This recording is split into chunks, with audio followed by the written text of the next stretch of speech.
All right, my hip replacement friends.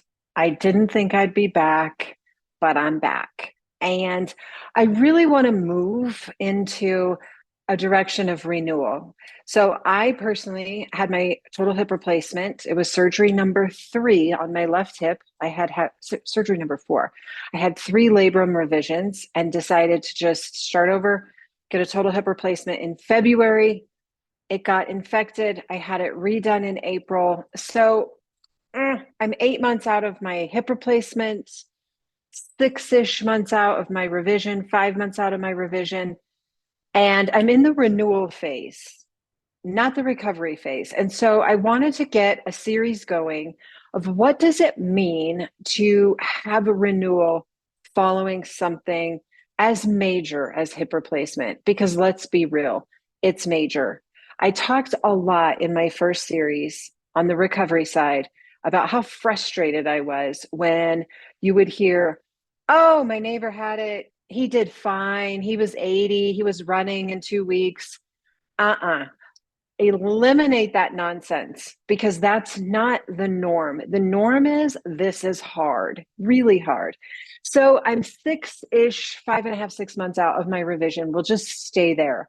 And I want to go into the place of renewal because for me personally, this is all new. The way that I sit, the way that I walk, the way that I live, the way that I sleep, the way that I get up and down, the way that I basically live my entire life is new. And so I thought about what is this? What phase am I in? I'm not recovering anymore. I'm definitely not thriving. I'm just kind of in this space. And so this series is going to be something that talks about finding the new, being able to move on, finding acceptance, still living with hope, finding joy, creating joy. I want to talk about a little bit of movement because movement's so important. And I did do a 4-part series post hip movement. So please check that out. It walks you through simple ways to move the entire body and not just focus on the hip because we're entire beings. And I want to talk about the mind, the body, the spirit, everything that goes into this very significant event in our lives, having a total hip replacement. I'm so grateful that there are people out there that feel immediate relief and that it's the best thing they've ever done. I'm so grateful for them. I think that that's awesome. I'm glad for them. I'm really glad. But there is a huge population of people who don't feel great post hip replacement, who are still struggling, who are figuring out what's their new normal. And so I want to talk about that and be very honest and very real about the experiences that many of us have when it comes to creating comfort, pleasure, joy, happiness, struggles. How do we navigate it all? So, this series is going to be about renewing ourselves and finding ways to move on in this new way of being, ways to cultivate purpose and joy, and to not be stuck, to not stay stuck. Okay. So, if you are just having a hip replacement, scoot on back to the hip replacement mindful recovery. There's a lot of tips and tricks about the wholeness of us that we need to focus on, not just the hip. As you heal, there's a 4-part series on movement. And as a 18-year yoga teacher, Pilates teacher, I'm all about the body moving functionally and well. But this is reality. This is real. My body does not want to move. It doesn't want to do what it did pre-surgery. So again, many people go into surgery in an incredible amount of pain and they come out feeling better. And I'm happy for them. Many of us go into surgery hoping and wondering that we will feel better. And our reality is that we don't. So we're going to talk about that. And we're going to talk about what do we do with those emotions that arise in us where we feel incredible disappointment, maybe regret, maybe anger. And how do we turn that heavy emotions and recycle them into something that's purposeful and powerful? So stay tuned. This is just the beginning. And one of the topics that I want to talk about today is moving on.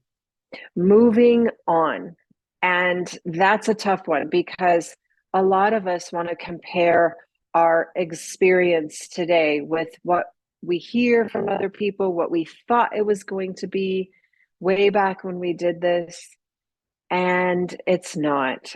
So, moving on to me is, again, finding things every day. I talk about this all the time, finding one thing every day that brings me joy.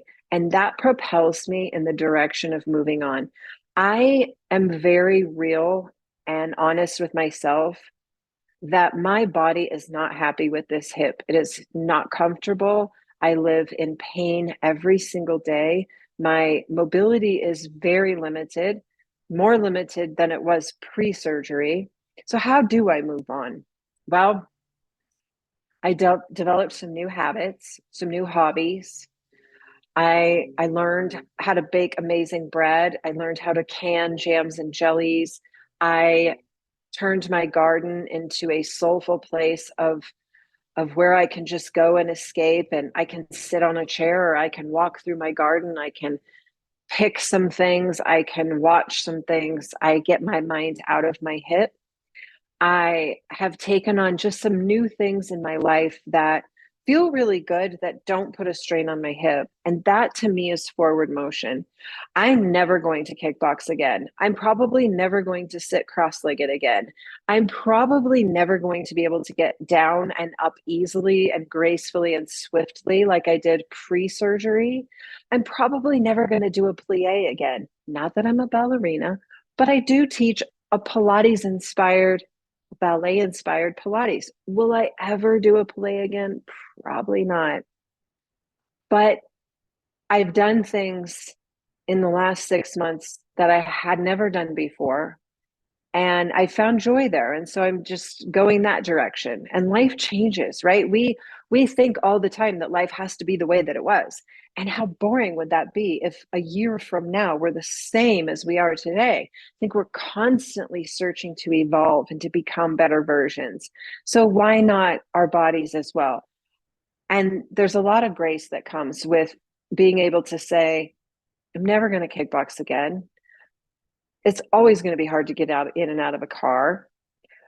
I'm never going to sit cross-legged again. And maybe somebody might criticize me and say, that's absolute unfairness, that's limitation. Maybe it is, but I know my body and I know what I feel, and I'm okay with there are a few things in my life that will be never, because I have bazillions of things that are for sure or yeses.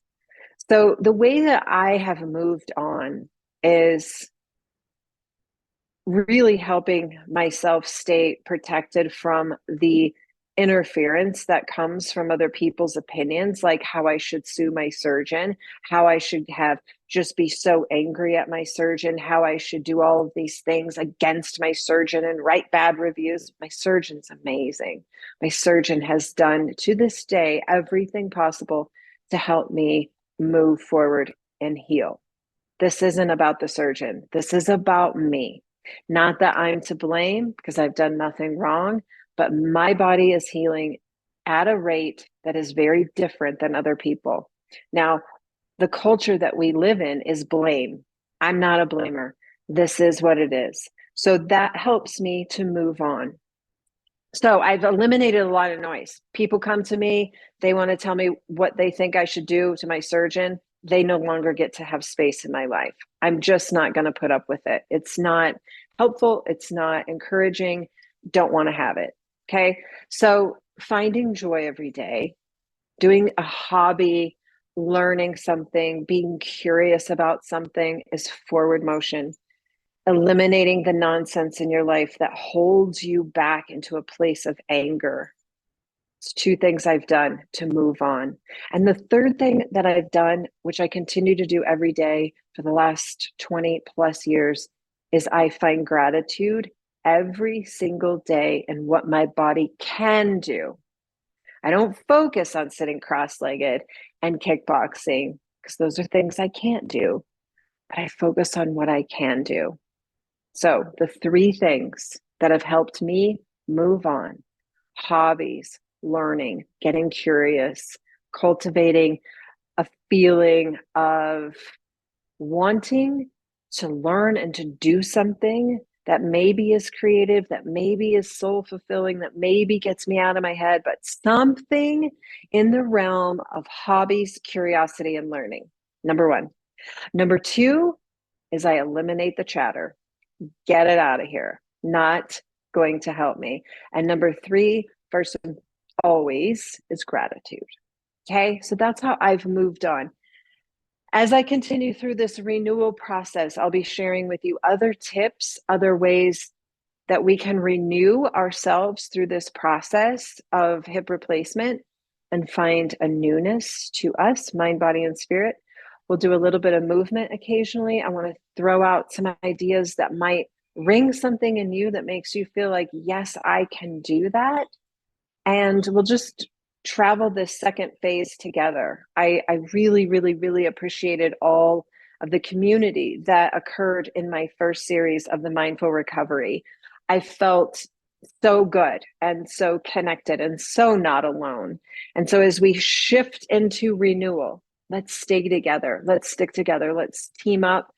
I want to hear from you. I want to know what you're doing in your world in the newness of this. And let's learn together and let's support each other and let's continue to heal in whatever way that is for each of us. Deal? All right. I'll be back. I'm not going anywhere. I'm not going anywhere. So we've moved from recovery. We're into renewal. Let's do this. All right. I will talk to you soon. I will see you soon. I've got lots of topics ahead on renewing ourselves. All right. Take care. I'll see you soon. Bye.